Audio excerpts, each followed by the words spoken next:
Magandang araw po. Tara at alamin ito lola ni Dara, bakit nga kaya hindi na pumupunta sa bahay ni Dara. Yan po ang video na pag-uusapan natin ngayon mga ka-viewers. At bago po tayo magsimula sa video na ito ay gusto ko lamang i-shoutout ang ating minamahal na mga viewers at supporters. At muli ay welcome back sa akin YouTube channel. Lola ni Dara, kung napapansin natin hindi ito pumupunta sa bahay nila Dara simula nang dumating ang ama ni nitong magkapatid. At sa mga sumusuporta sa aking mga video, maraming salamat po. Ito pala ang dahilan kung bakit hindi ito pumupunta. Nahihiya daw ito kay Kuya Rab dahil napakalaking tulong na ang naibibigay ni Kuya Rab kay Dara at sa kapatid nito na si Bea.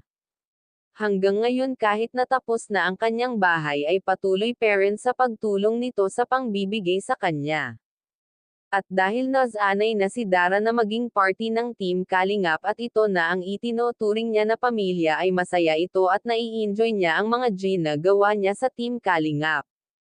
At dito siya umaasa para sa pag-aral niya, kaya si Dara ay masaya ngayon sa mga kasamahan niya sa Team Kalingap. At dahil marami ang nagmamahal kay Dara kaya dumadagsa ang tulong sa kanilang magkapatid, ngayon ay marami ang biyaya na dumarating sa kanya.